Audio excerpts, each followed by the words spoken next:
genetic matrix who I know has touch. So I had to, when you said that, I was like, oh, this person I know, she, she's talked about in her own practice, if she just touches somebody, they heal. Right. And I just pulled her chart up and she does have touch. Wow. Yeah. Yeah, Ross says in another lecture, I believe not in this one of the mystical way, or maybe it does, but I heard that the people that have that gate or channel, it's like a vein that's being like, squeezed. Interesting. Yeah. Interesting. I mean, that's pretty fascinating to me. Yeah, it is. And for us, there is only to observe everything. That's what I got also from the natural stars. The only thing you can do is like the awareness, the self-reflective consciousness, and observe the movie. These are moments that I can let go of, like the worries of 2027. And then, like he says, it takes like 60 or 70 years, for that first big transition, because it's a big transition, because we are at the end of the cross of planning. So we didn't know anything else for 400 years. Our parents, our grandparents, our great-great-grandparents were all cross of the planning, and we're now in the last phase. So for us, it's a very big shift. And then he says, like in 2100, there's nobody left on this planet like the humans that we are today. Right. Right. Right. It's so interesting about the cognition, because mine is inner vision, but I'm also sensitive to touch, in that, like, if I go get a massage or something, I can't stand it if somebody touches the same spot 4 or 5 times. Really? It is so intense for me, I get nauseated. Oh. Or the way that fabrics feel on me, like, it's almost to the point where I don't sleep on or wear if it's not cotton or linen or a natural fiber, silk, wool, whatever. I don't really like the way things that are synthetic fibers feel on my body. Maybe I can explain it a little bit, because I learned from a not even a long video on YouTube that even fabrics have a frequency. So cotton and linen and such have higher frequency, and polyester and such have low frequencies. But even if you put like wool over linen, it becomes a negative. So maybe that's why, because you're so sensitive also for, energies, maybe that's what you're sensing when you put on certain clothes. For sure. I mean, I think so. I mean, even in sheets, like, I sleep on linen sheets, but when we travel or whatever, I'm not going to travel with linen sheets. They weigh a ton, Yeah. linen's heavy. But I mean, I can tell when, if it's bamboo sheets, that feels good, or cotton. But when they're synthetic sheets, I don't even sleep good. I'm like, oh my Me God. too. I have new Egyptian cotton for my bed right now. It's huge for me. Yeah. Yeah, but touch is, or,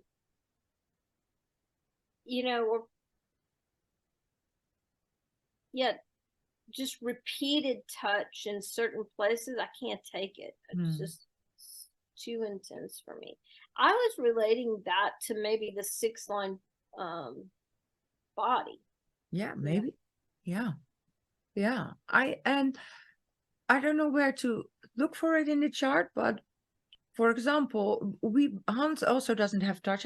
I also don't have touch, but we really are like cuddly, touchy, and sometimes I really need a massage because I feel like I need to be touched, I just love a good massage. I do too. I love a good massage, but boy, if it's somebody who is just like, okay, I'm gonna rub the same place 15 Right. times, it is horrid. Yeah. Could it also maybe be, maybe there's a difference when people are really love to give a massage, that they're really into you and into your energy, and some people just go like, okay, I'm doing a massage, la la la la. They're not present with you. Maybe that's also a thing. Totally, Yeah. totally not does not work for me. I can Right. tell right away. I'm like, Right. oh, this is not good. Not good. Yeah. Yeah, if I look at some, you know how they'll always ask at the beginning, what would you like? And I always say, I want you to use the magic of you. Right. And if they look at me like, Oh. I'm like, oh Lord, this is not. Right. I mean, I should be smart enough to just go, okay, Right. you know what? Sorry. Here's your money. Let me just Right. get out of this Right. experience. Yeah. This is Yeah. not gonna work. Right. Yeah. And maybe when we start looking more into our color tone and base in all of our activations, maybe we do find somewhere that we have touch. So, That would be interesting. Because right. what number is touch? Oh, It's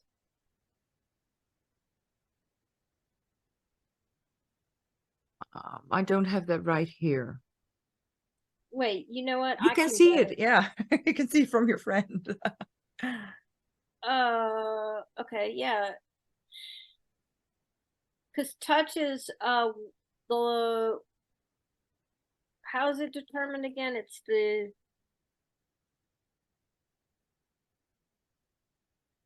design. Is it Maybe I can sun? maybe I can see it in my daughter's chart. Because you just hit a blank in my open enlarge now. um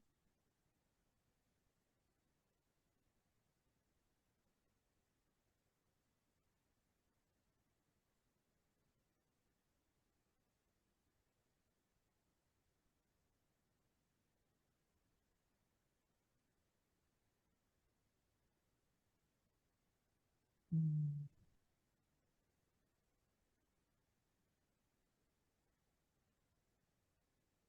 no, I can't find it. I'm sorry. I'm at a blank. I have to go back and watch that Jonah Dempsey Yeah, tape right. because he um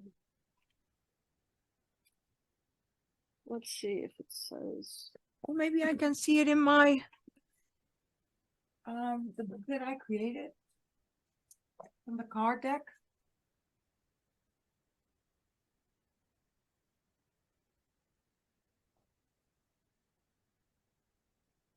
And no motivation, perspective. Yes, here I can see it.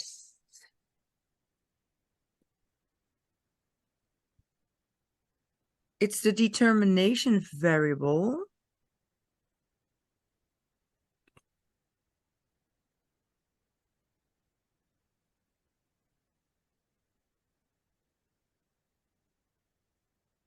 But it has a different, you see, there's so many layers to human design because this just goes into the determination of your PHS, your dietary regimens. So like touch says, you have calm and you have nervous. Doesn't go any deeper.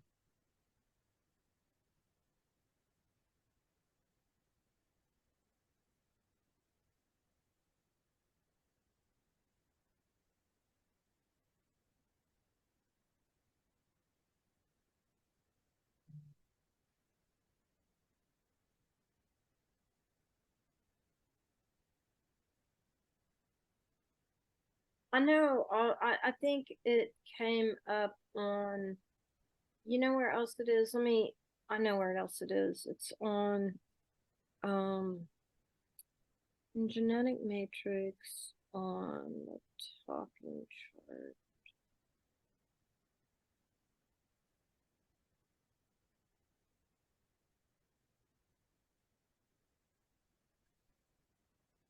Hmm. I'm just in between. I'm just reading in Dutch about my hope Yeah. and the transition from anti-theist to theist. And he said, and it says, you're making the transition from internal hope to believing in a strength coming from the outside. When encountered by life, when encountered insecurity from life, you're being confronted. Sorry, because I have to translate now. Then I'm looking at the divine, the godly, and what I'm sensing now when I read this is like I'm looking for my answers now into human design in the nature of stars. For me, it is a logical process to give a logical answer to my insecurity. Like, okay, 2027, insecurity, and then believing in the divine, which is the program. Interesting, right? So you just decoded your process. Yeah.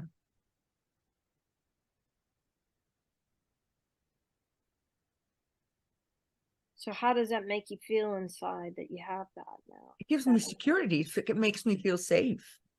Like, okay, no matter what happens, it's part of the program. So it is what it is. It doesn't, it takes away the program's not going to destroy itself. Right.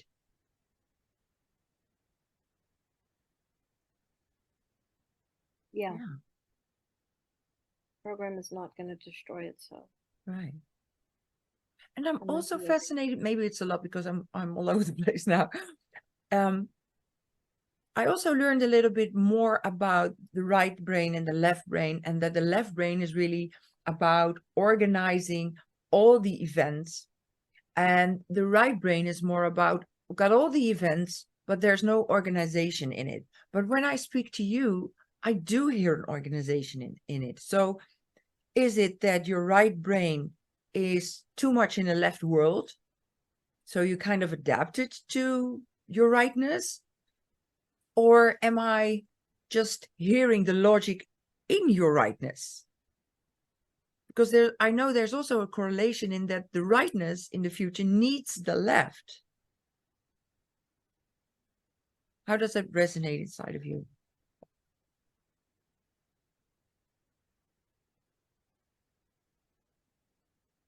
What helped me the most in learning about my rightness is that I'm taking everything in. The right brain is taking everything in. Yeah. Just everything. And I understand that, like, I often, like, when I turn like this, I may be looking away from you, but you're in my peripheral vision. So I'm actually taking more of you in. Right. So because of my rightness, I'm taking all of this in. But because I'm passive brain, right? It's what's out here that I'm taking most in. Like, what's coming at me here is not really what I'm really taking more in of what's over here. So I often look away, but then that shifts my, like, now I'm taking more of you in. But because you kind of feel guilty when you're not looking at me, you're not doing that. I don't feel guilty. Like, I don't feel guilty. Sometimes I'm like, I'm totally listening to you.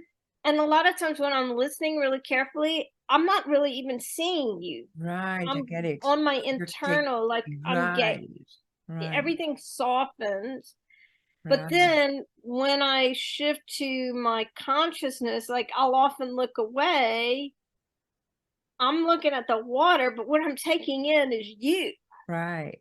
If that makes sense. Yeah, it makes sense. And I was even thinking about you being a projector, also that focused energy on one thing, but then being right. It's almost like you describe it.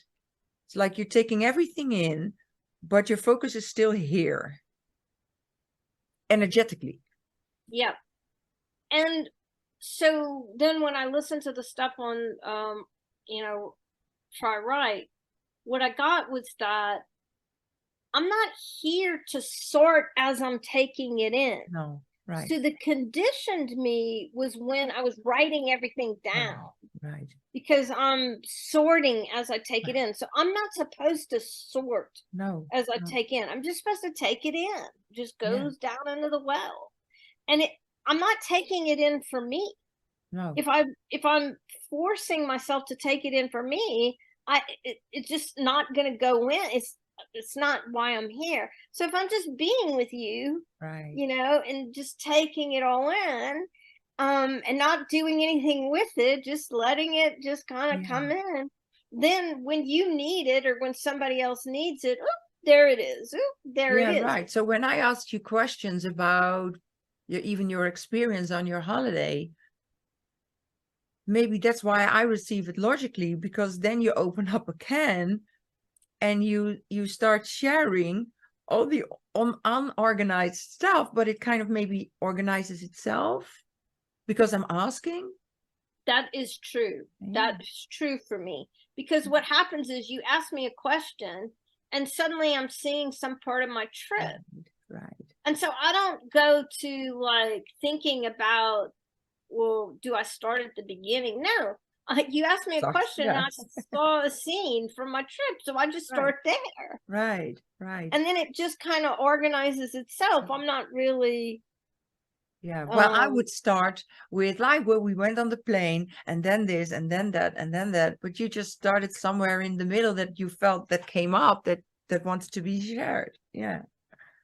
And I trust that, you know, Yes. like human design, Gene Keys has given me that. Human design has given me that.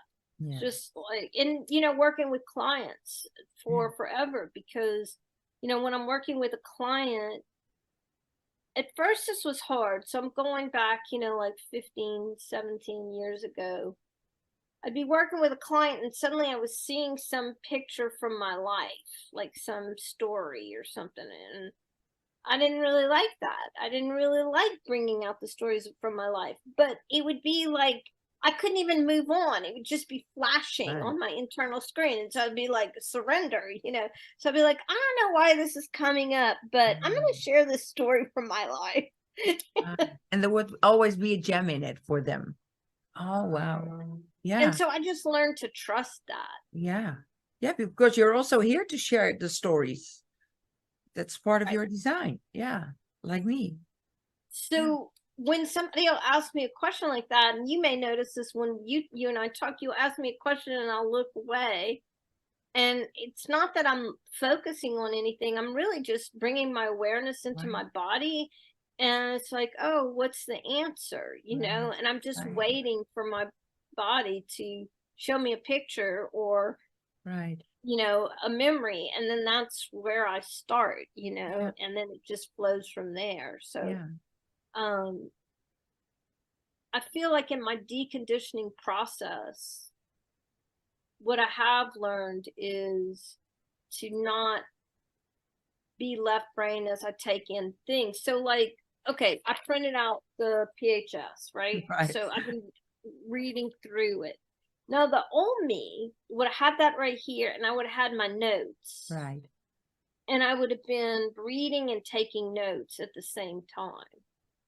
And now, because I know that's not the way, I'm reading, and I may underline or highlight or draw a picture as I'm reading, but I'm not taking notes. And it's been challenging because it's an old habit. I'm not going to remember, you know, like if I don't take notes and then I go, well, I'm taking it in. So when somebody asks me the question, I'll be able to pull it out. Like I'm letting go of it's not really perfectionism, but I'm going to just use the word perfectionism because it helps me get it. My point is that I'm letting go of the perfectionism of, just like we were just talking about, how is touch determined. Now, I've listened to that. I've read it. And I know I have it somewhere in here, but I can't remember it. But what I'm learning is it doesn't matter if it's really important, I'll Important. go, oh, I think it's right here, Right. and it'll come right to me. Right. You have the resources for it, so you don't have to, you know. But what I'm also learning is if I can't put my finger on it in the minute the question's being asked, it's not important. Right. And that's hard for for somebody who wants to, Yeah. like, I want to have the information at my fingertips. Yeah. I want to be able to pull it right in. And I'm learning that as a try right, if it's important, I will be able to either recall it, pull it out of myself, remember it, or go, oh, that's in this, and go right to the page. Right. And if I'm struggling, it's Right. it's not important. It's not important to the person I'm guiding Right. or the person I'm with. It's something, like, I've started to wonder, oh, okay, is that my ego that wants to know that Prove thing? yourself. Yeah, yeah. Hmm. I even have a sort of the similar thing with my whole open head and ajna, that I try to store so much in it, but I don't have a constant access to it. And I had to learn to trust, like you said, even, that what comes out, what's being pulled out, is the right thing. I don't have to remember everything because I know it is somewhere there, wherever it is stored in my body. But maybe it's the expression also that's different.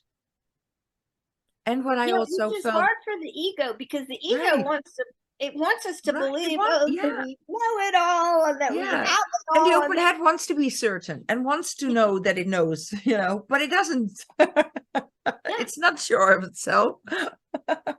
And even with the perfectionism, the word immediately pops up was that is a conditioning. Perfectionism is a conditioning yeah, because we're perfect the way we are. So if we don't remember, we're still perfect. But right.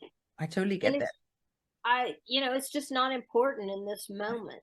Right. Wasn't important in that moment for us to be able to remember how touches, what Right. point in the decimal line for which thing Right. is It that wasn't determined. important because both of us don't have it in our conscious sun or earth. So that's a simple reason. And I found out with my logical brain that and maybe with the 63, I always want to have a logical answer that makes sense. How is that for you? Does the answer need to be logical, or an answer is just an answer? I have been contemplating this. So in my past, when I was at the college, I had my little posse, my little inner circle. And we would meet once a month or every week and go to lunch or whatever. And, we'd be talking about stuff. And somebody would say something. And I would ask them, where did you hear that? And if they wouldn't tell me, I didn't believe it, because I this would have it's all it must be there's something important here, because this is what I'm saying. So I remember there were times where, like, it would always happen in the bathroom, and I'd be standing there washing my hands, and somebody else would walk up to a sink and wash their hands, and they'd say something about, like, people would talk about other people in the bathroom. That's what I said, gossip. Yeah. Right? So Right. I'm standing there washing my hands, and somebody's saying something about, they're trying to make a point about somebody, and I would listen to it, and I would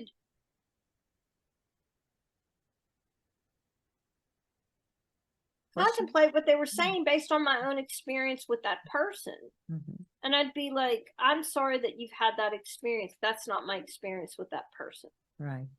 Because I would base my understanding of somebody how they treated me. Right. And so when people were saying something, my inner circle would be making a comment about something that happened, or somebody, and I would say, where'd you hear that? What I was trying to get, I trust you and your experience because I know who you are. But I don't trust everybody. Like, Right. I understand that there's bias, and that Yeah. people sometimes judge other people here, and they haven't really done anything wrong. They've just been living their integrity. Like I had that knowing, right? And so I would be, I'd want to know, like, how did you come to that answer? Right. Right. You're asking me to take something in. I don't know if I want to take, like that's basically what I think I was doing, Right. is that,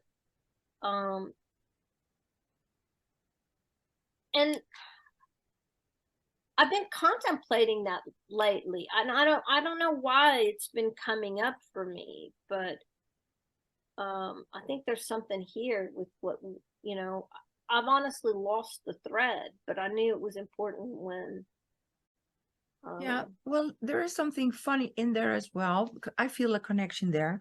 When I went back through your story, I went back to groups at my school when I was about 13, 14. I noticed that each time when a person would try to bring me into a group, I would resist. And what I was feeling just now was like, was I resisting conditioning? Because somehow I knew that within a group, there are always rules in a group and certain ways to behave. And there was maybe sort of a,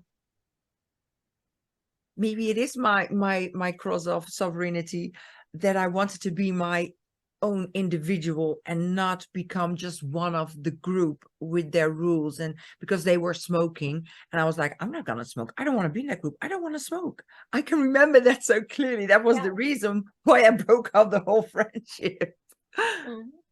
Right? So yeah, there is something. Yeah. I think that's fascinating too, because when I was in school, I was friends with people in every group. That is funny. Because I didn't change. Like I could be standing with the smokers or the pot smokers and let them smoke, or drug it up. Yeah. I was okay with that. Right. Or like it's interesting. Maybe that's I've wondered if that's tied to my open G. Yeah, I get what you're saying. I somehow just got another glimpse. It goes even further that conditioning, because I was also conditioned by my parents, like anti-drugs, anti-smoking, anti-this, anti-that. So wasn't I, maybe I didn't want to belong to the smoking group because I was conditioned, programmed by my father, by my parents, to not smoke. So everybody who smoked was maybe, they're not for me. Yeah. But I think you're onto something about, because you are uniquely you. So I think that was a layered harmonic that you were working through, because I could see you would never be a sheep. No, definitely not. You're not going to wear the sheep. Never done that. No. So any situation that would make you feel like, oh, I'm following the crowd, you'd be like, no, I'm not taking that right turn there, because every other car is turning right. I'm bringing him to turn left right here, make a U-turn. And still even here at home, I just, maybe if Hans asks me something, I can't say just, nope, not gonna do that, don't want to, don't need to, yeah, but I really want you to go, or, something like that. And I just say, nope, no sheep. It's funny that you mentioned that. Sheep, right? Yeah. What is it? Because that is I can see it in the body graph. I know it's related to a specific. What's the one about uniqueness and the uniqueness? Uniqueness. What I just learned today, maybe strange because I've learned it many times, is that Neptune represents your uniqueness, and for me it's a 32, but that's about endurance. So I'm not sure.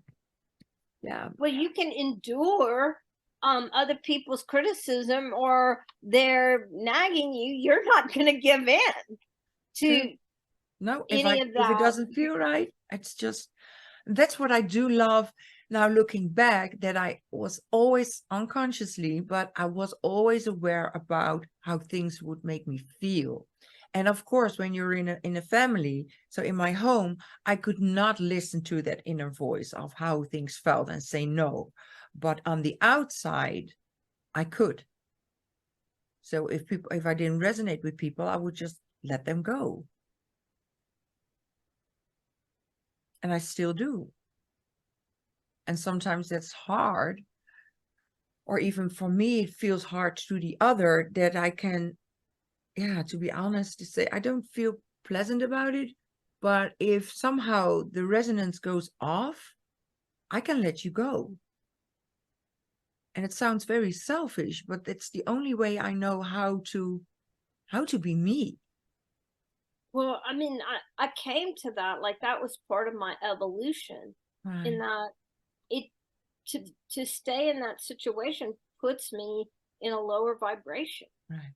When the resonance is not there and it's a, a drag, I can't keep doing it, and I just choose not to. And actually human design, I came to that energetically, but human design helped me come to the unconditional acceptance or love of that, because what human design taught me is that we're here to make bonds made and broken. Yeah. Bonds made and broken. Life is a series of bonds made and Yeah. broken. Yeah. And if you're in your strategy and your authority and that don't feel good, Yeah. let it go. And energetically, when I came to it energetically, it was like, well, if I lower my vibration, that's not serving me or the world or that person. Right. True. Because it's got to be energetically just as challenging for me, whether I perceive that I'm operating at a higher vibration or a lower vibration with that person. They're gonna notice there's something off, right?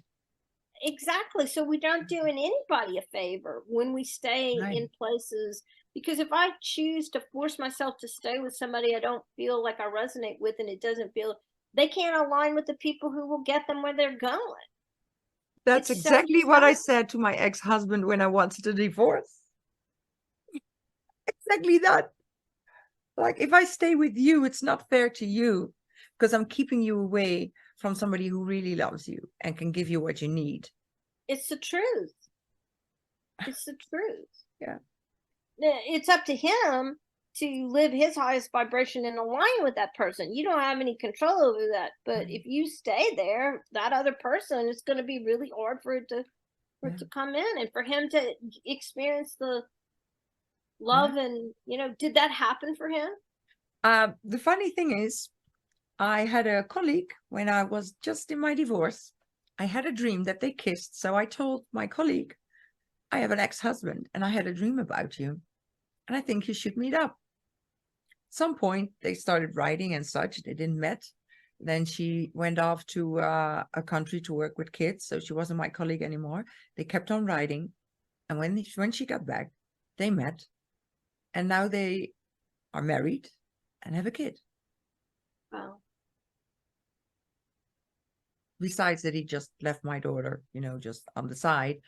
But, she has a half sister that she can't see. That's sad. But he does have another life with a wife and a child. So,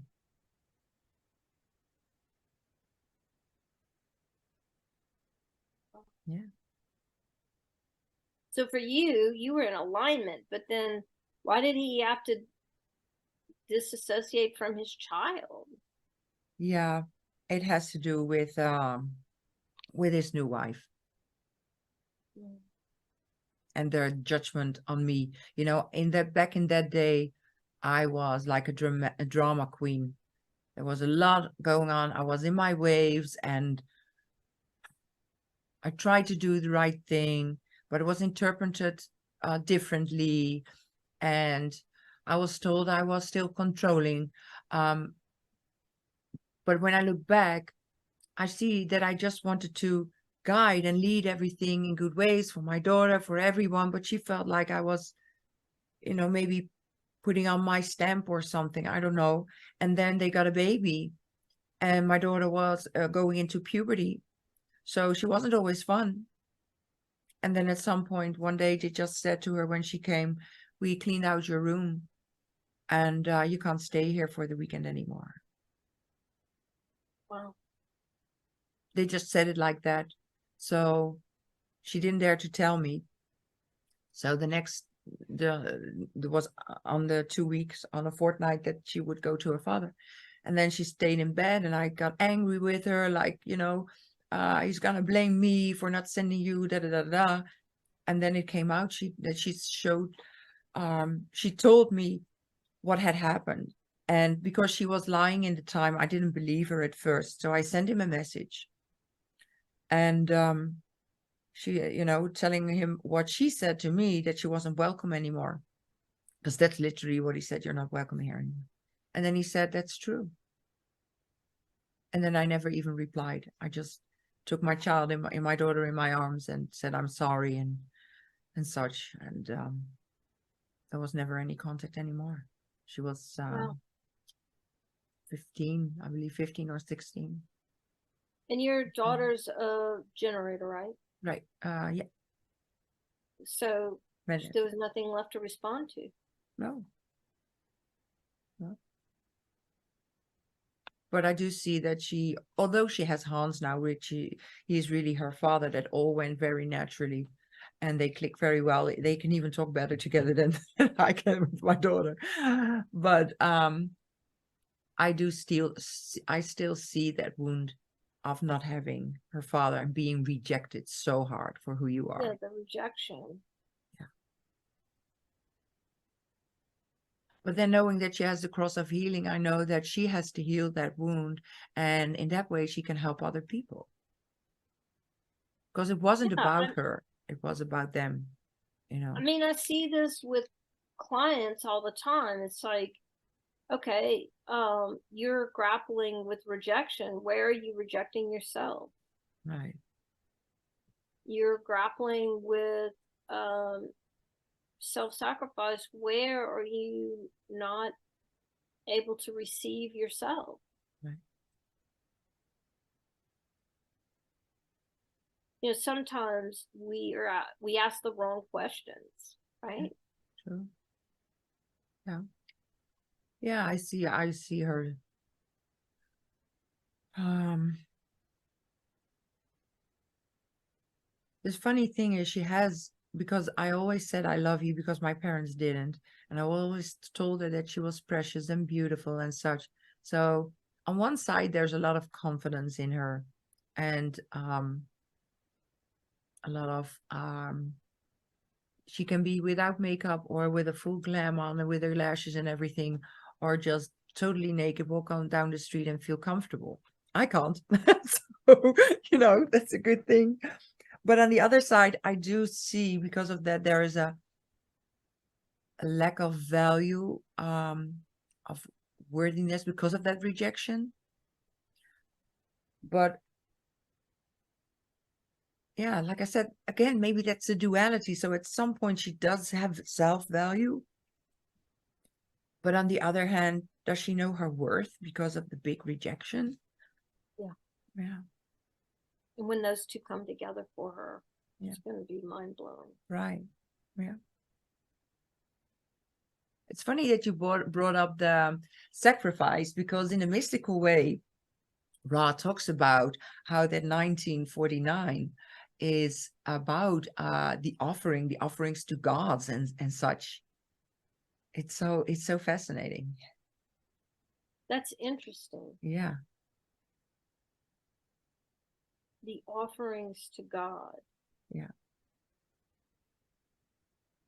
I've seen Vikings, so I know about all the sheep and goats and such, or even in where people were sacrificed in Teotihuacan or something. Yeah.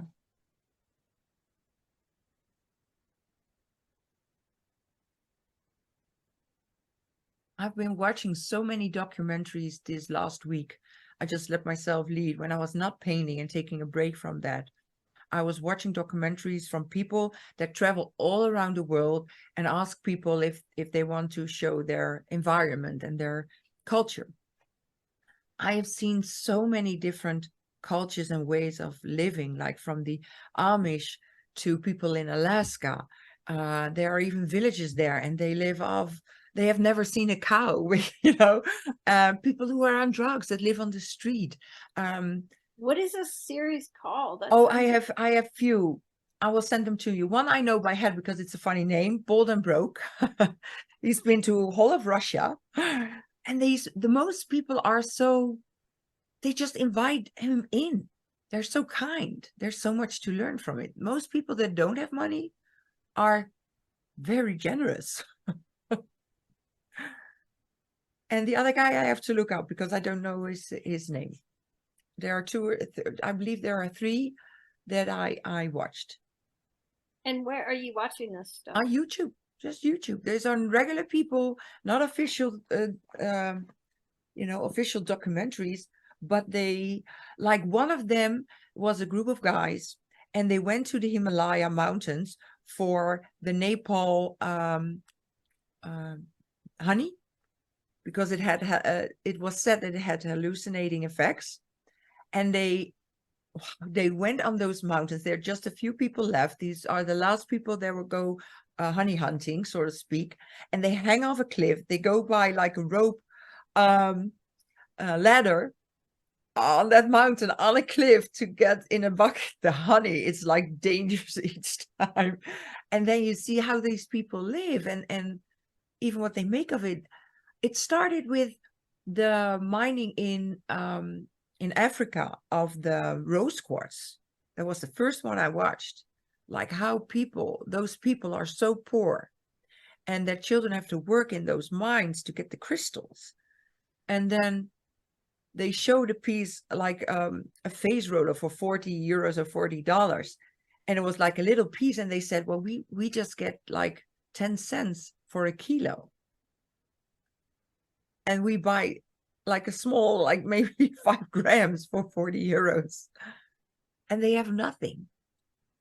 It's like a whole new world has opened up for me by watching these documentaries. It's funny because, I'm not traveling. I'm a little bit scared of traveling, but in my design, it says traveling, but I feel like I'm traveling via others. Yeah.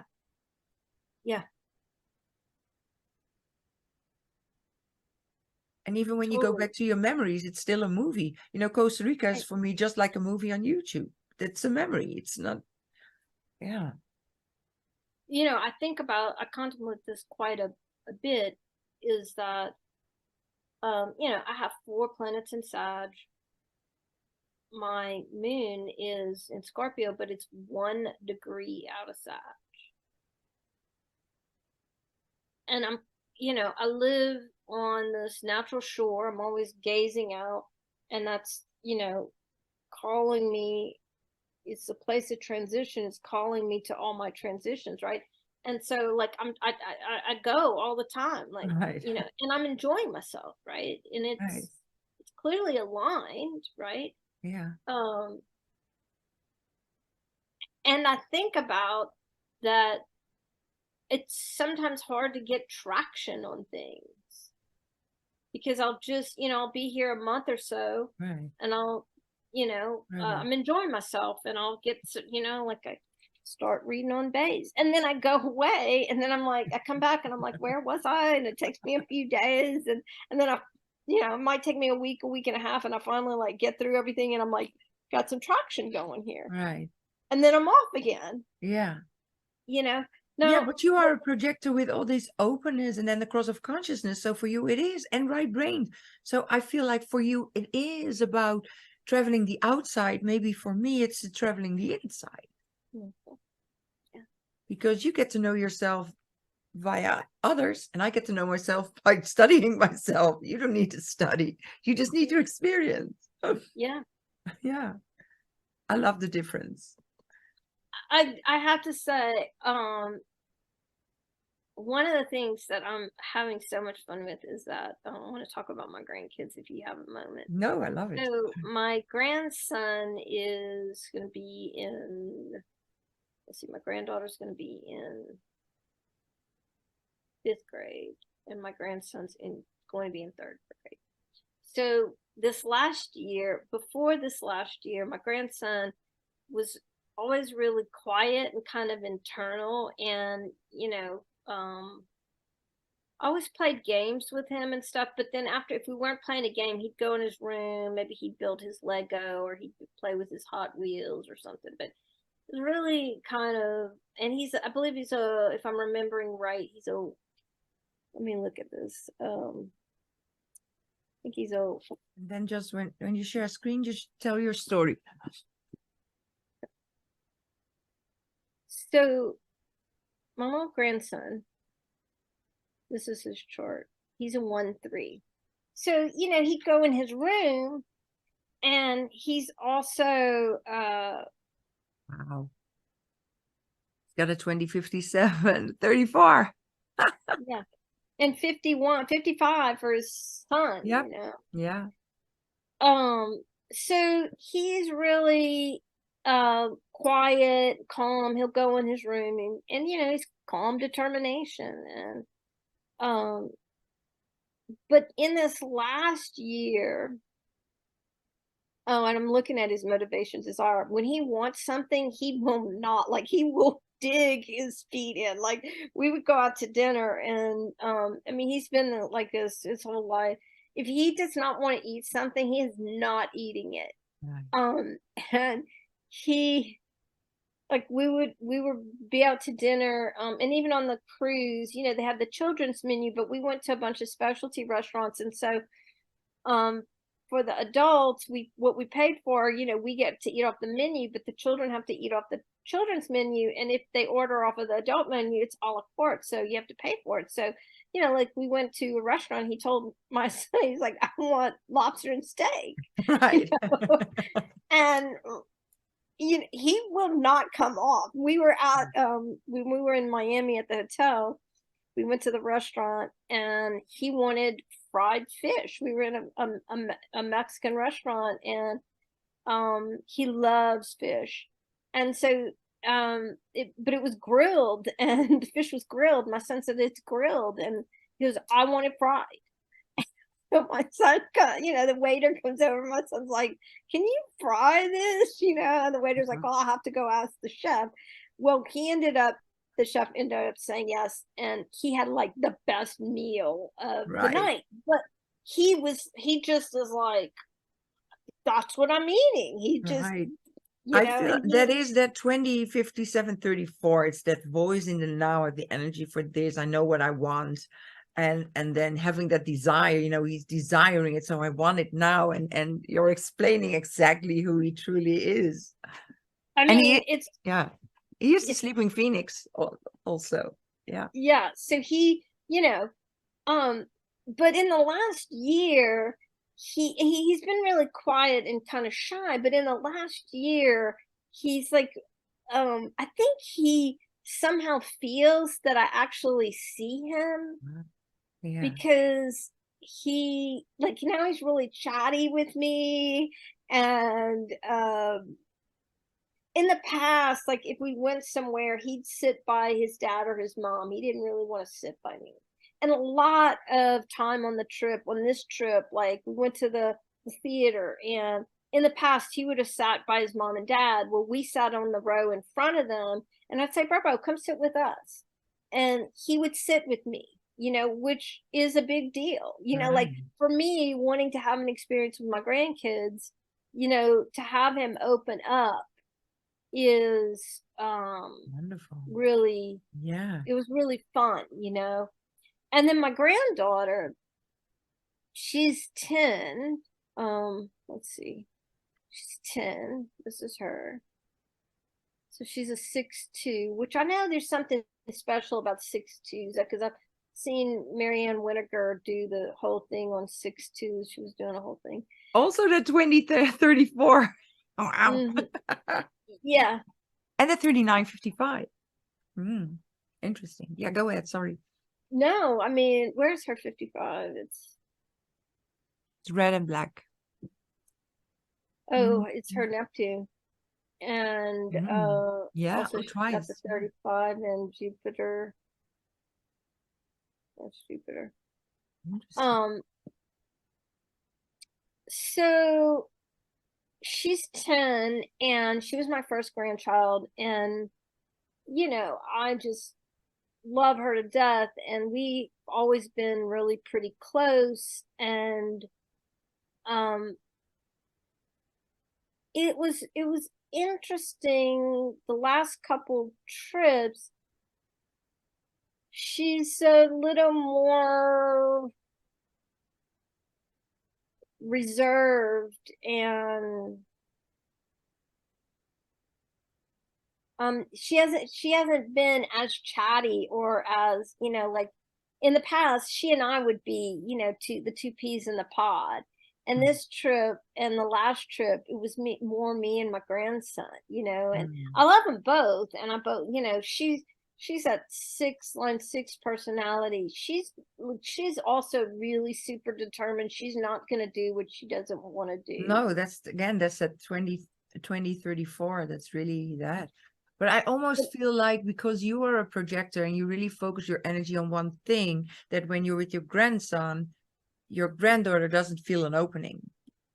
I feel like that's true. But then when we're with all six of them,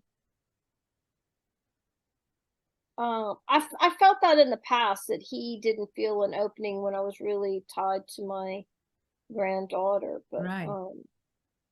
it's so interesting. Look at her north node, south node, north node, that whole channel. Yeah. Both on design and personality. Yeah. Only a different line. Yeah. That's intense, isn't it? Yeah, so now you can see the different expressions of what a north and south node is, and having your grandson having it in his design like that.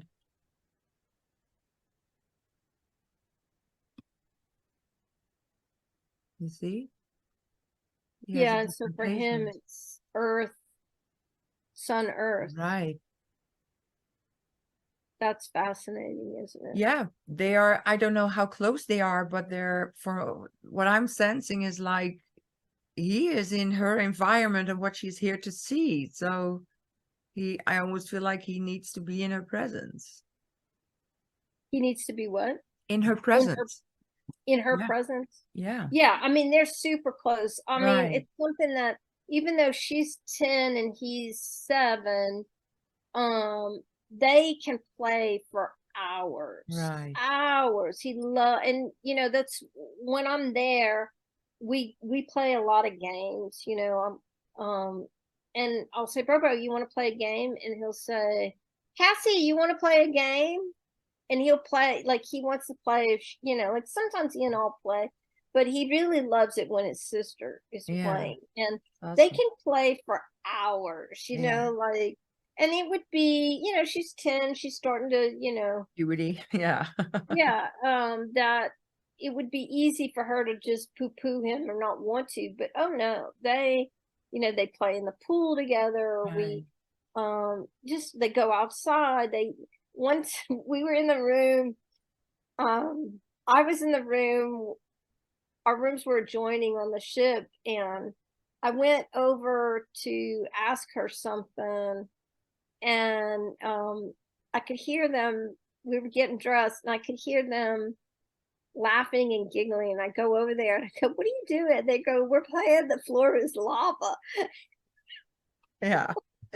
It's so lovely, all that imagination of kids, right? Yeah. Super fun.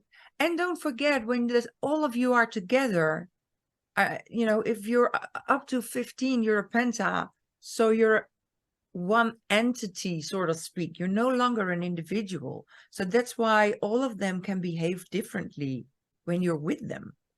And above 15, you get the Wa. So that's like a whole nother So for you as a projector, it would be, and the cross of consciousness, it would be so interesting and fascinating to observe when you're all together, or when you're just one-on-one with them, or yeah, no, with three, it already starts with a penta. So just you being one-on-one with each of them, and then seeing the dynamics when different people of your family come together.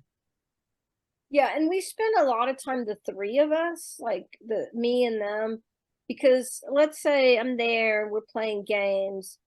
Melinda, my daughter-in-law, she may go outside and work in the See your yard, or face.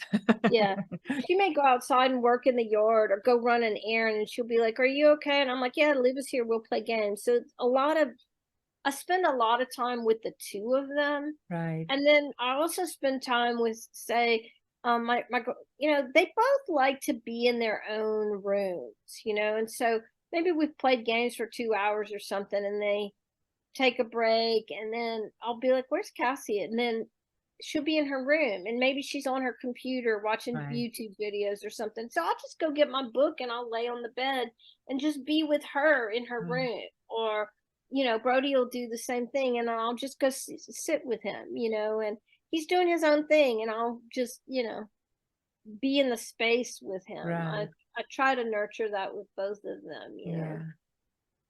and I think he's emotional. Let's see, one of them is no, he's splenic. It must be Cassie Yeah. that is she's emotional and he's splenic. But what I find is interesting, and I've been wondering about this, I think through his open emotional center, he's often expressing the emotions of the family, Absolutely.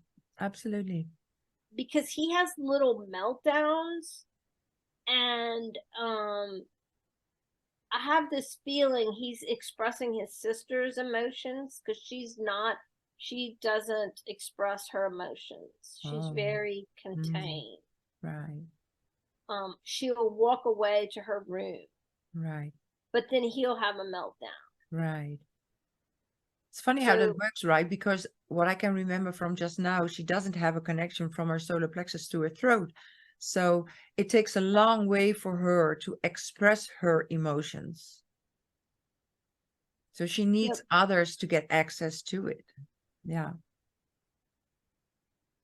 she needs others to get access to it. I want to pull up because I think that, um, Yeah. If she has the 36, see, she can talk to you. mhm. Yeah, she, yeah, my daughter-in-law is also splenic, and my son is splenic. So Good there's my for them. grandson, and he has the little breakdowns, and I've been watching it. I'm like, Yeah. he's expressing Um, everybody's emotions, but especially his sister, right. like Because she's she's got closest. Yeah. And longest with him. Yeah. mhm. Fascinating to observe, right? Yeah, and my son has been, I have to say, he's been very patient with my grandson. I was watching some video on Instagram, and the woman was talking about how we expect people to know how to express their emotions, and even children, we expect Yeah. them to be able to. And how? How, When you're how do old, you you have to learn? learn how to express. Yeah. And even with a defined, I feel like when you're little, you don't know about those waves. That's why I also feel like human design is so, like Ross says, important for children and parents to know their design, because then you can learn, children, open or defined, how to express emotions and to recognize, is it my emotion? Because open solar plexus doesn't mean you don't have emotions. You just have to discern which is yours and what's from other people. You have to learn about emotions. You just don't have a wave, ups and downs, but you do have emotions. Yeah. So my son, I noticed when my grandson starts to have a little meltdown, and because I become aware that, oh, he's expressing what's going on in this Right. family or his sisters, I'm just watching. But my son has been really patient with him, and he'll get down on his level, Yeah. or he'll walk him. He'll say, "Come on, let's go walk away." Right. And he'll take him away, and he's trying to teach him to use his words. What are you Oh, upset about? Use your words. Tell me what right. is going on with you. And now that he's 7, he's really, he'll say, "I don't want to eat that," or "I want this," or you know and it's often, a lot of times it's what he wants. And now I understand it's that big thing Right. that's saying, "You're Yeah, doing," it's saying in and out what he wants, and he knows it intuitively. So he knows, like, okay, that fried chicken, or the fried fish, that's me, not grilled. No, not good for me. you know. yeah. And Hmm, my son's patient with him, and he Beautiful. said to me a couple years ago, he goes, "Mom, if I can give it to him, I will." Hmm. And that's his thought. And they're both, I think, manifesting generators. So I knew that at the time, and I was like, "Well, they're manifesting generators. They're just conditioning you to give them what they want, because you're just a generator. You've become the super slave to the two Right. children." Yeah, of course there are boundaries, but I feel like when it's in food, I feel like, why not? If it is in toys or material things, it's a whole different discussion, right? He said, if they're being good, and they're, you know, respectful, why Yeah, not just give it to him? and And grateful. Yeah. I agree with him, Yeah. like, so he'll take him, and then he'll get my grandson to tell him what it is he really wants, and then he tries to make it happen, if he can, if it's Right. within his power. But it's just so fascinating to watch. Yeah, absolutely. Um, yeah. So, well, listen, we got to go. Yeah, It's it's way late. wow. Like, it's one Again, like o'clock. 2.5 hours. Well, a little less, but like, I missed you so much. I'm so yeah. grateful.